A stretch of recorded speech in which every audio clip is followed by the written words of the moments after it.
Good people of YouTube, it's the Watch Idiot, and today we're going to be talking about Tudor and Watches of Wonders, and more specifically their Black Bay 58 releases. And it was pretty crazy. I mean, no one was really expecting for them to release two precious metal Black Bay 58s, and the first one was absolutely insane, and that was the yellow gold, green dialed and green bezeled version, which is about 17 grand or something like that, which is I guess is gonna have their audience. And next one, which was a little bit less crazy but still crazy, it was the sterling silver cased taupe dialed Black Bay 58 925, and that really piqued my interest just because I really kind of gravitate towards slightly more unusual watches. And yeah, so that was right up my alley. So that really got me thinking about my own Black Bay 58 Blue over here. Oh, there it is. And what I, oh my dear. Okay, and what I really love and hate about the watch, and also the pros and cons of maybe selling it to get the taupe dial. That's been running around in my head a lot, so I just felt like kind of, you know, I might as well talk to all of you. Also, this isn't going to be my normal type of review in terms of it's going to be not going to be like super detailed, but we're still going to get into a lot of details. Don't worry about that. And yeah, I still have all the really detailed dimensions that's probably going to be showing up over my face right now.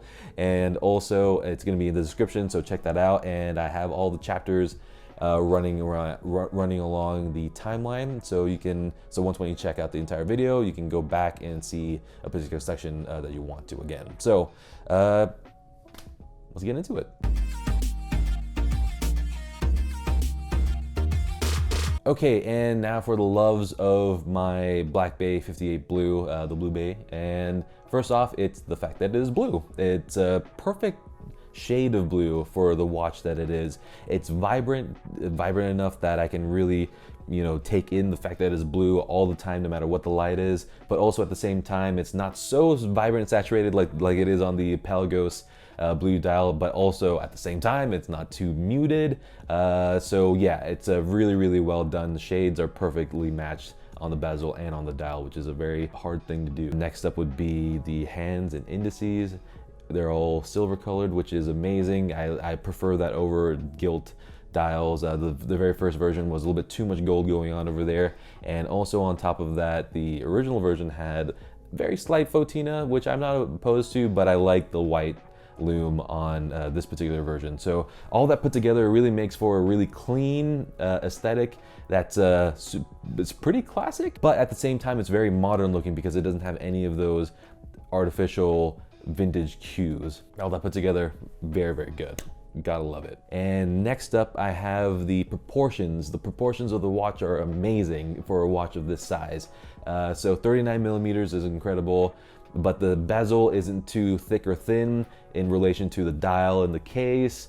I mean, the hands are perfectly proportioned for the dial. The indices are perfectly proportioned for the dial. Just everything put together is pretty much perfect on paper. I mean, I don't think you could possibly design a watch regarding its proportions better than the Black Bay 58. It's incredible, the thickness and everything of that. Love it. One of the biggest things is the bezel is absolutely incredible. It's definitely, I would say, the best bezel that I've ever felt, short of the Submariner, which is just on another planet. The Pelagos that I have in this one, very similar. Yeah, just listen to that. Oh yeah. Oh God, so good. I mean, you guys, if you haven't tried out a Tudor bezel or a Rolex, I mean, you won't be able to do the Rolex ones, but if you haven't tried a Tudor bezel, go to an AD and just try it out. It's amazing. And also another small detail to get it out of the 0 position and onto 59, it's a little, that click requires a little bit extra effort. So what that does is that it prevents you, while resetting the bezel, to click past it and then having to go back again over there. So yeah, that's a very small little problem, but it is a problem for me just because I use the bezel for all kinds of useless things anyway. So yeah, very much appreciated, and I love that little attention to detail. The next few things are 70-hour power reserve. Gotta love it. Probably one of the best features that you can have in a watch, and yeah, it's just an incredible watch. It's just an awesome watch. At least with an asterisk, and that's what we're gonna get into. Okay, and on to my hates, and hate is a little bit of a strong word for the watch itself, but it's very much applicable to one section of it, and I think some of you may have noticed that I'm not wearing it on the bracelet right now, and the bracelet was not mentioned in the love section, and that's for a reason. And that's because there are a lot of problems with it. But obviously on paper, and when you just see it separately, I mean, it's solid, it's well built, it's finished nicely, but when it's on the watch, it's just ridiculous. So first things first, the Endlinks are awful because they don't sit flush to the case. And some watches have lugs that are designed in a particular way, so there's no way of actually getting it flush, which is perfectly fine. But the Tudor lugs are completely normal. They're very simple, which is great. So the Endlinks should be flush with it. Okay, let's move that aside. There's another part of the Endlink that really bothers me. It isn't secure against the case, so that means that you can tap it and it jiggles around, and if you move it around, you can hear it clack, clack, clack.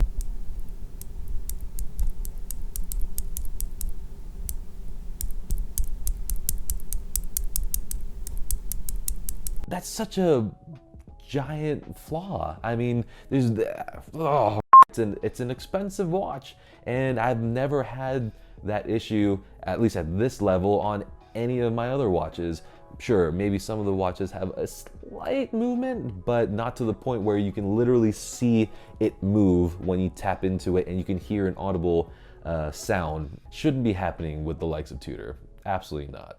It's disgraceful. Okay, fine. Let's leave all that aside. Maybe I can get over that, but I can't even wear the bracelet because it doesn't have any half links and it only has 3 micro adjust holes, even though there's very visibly space for a 4th. And yeah, it might work for a lot of people, but it doesn't quite work for me, and I'm in between links. But it's not just me being weird. I've never had a watch bracelet that hasn't fit me either near perfectly, if not you know, absolutely perfectly. So that makes me think that I'm okay and it's just Tudor being weird. They could have easily added some half links or add a 4th hole over there. So I don't know why they didn't, but they didn't. I've seen the forums, other people have some issues with it too. Okay, so, okay.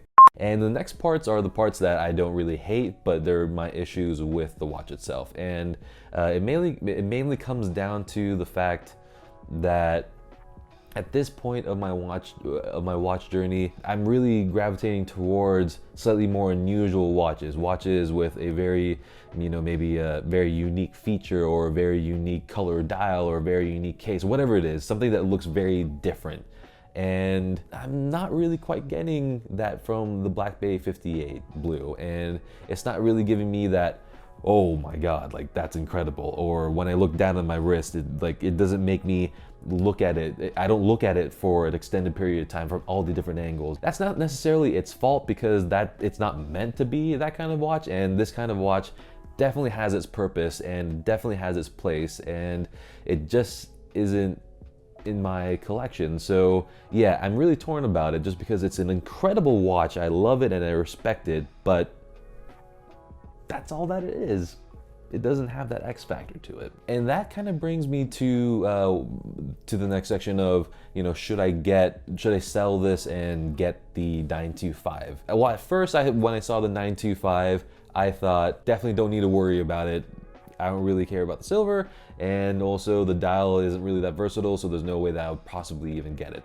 But as I spent more time looking at it and I saw pictures of it in different lights that they had offered, it really started growing on me, just because I was thinking, okay, I like watches that are more unusual, so the fact that it was silver really interested me, just because how many watches are out there that are made of silver, and I obviously don't have any in my collection, so that was really pretty cool to me. And also the fact that it's fully brushed, oh, gotta love that. Also beyond that, I noticed that the taupe dial is, you know, very unique, and that's why I thought that wouldn't be that versatile, but I kind of like it because it is really unique. I don't have that kind of color anywhere in my collection, and also as I looked at it, it was a little bit more of a warm gray than it is brown. And also obviously the case proportions are absolutely perfect. I mean, it's the same as pretty much the same as the Black BB58. It's only just under a millimeter thicker, just because it has a sapphire case back, which is another reason why I really like it. So I guess it really comes down to seeing it in person, which I haven't done yet, and I'll probably be able to do it pretty soon. So yeah, I mean, just a lot going on in my head right now. Just to wrap things up, as much as I absolutely love the Black BB58 Blue, there's some really irritating parts on the bracelet, but overall it's an incredible watch, and it can be definitely a perfect watch for a lot of people, but it just happens to maybe not be perfect for me specifically. And as for maybe potentially selling it to get the 925, will I do that? I have no idea. I've gone back and forth so many times, and it's probably going to be back and forth even more times until I finally see it, and then maybe even at that point there'll be some more back and forth. So I guess only time will tell. If you enjoyed this video, please do give this a thumbs up and a like. It helps me an insane amount with the algorithm and all that good stuff, and also it shows me that this is good content. And also if you want to see more content like this, first of all, check out my other videos, and also I'll be putting a lot more of these videos out over here, so please do subscribe and hit the bell the bell icon for notifications as well. That takes care of everything, and until next time, good day.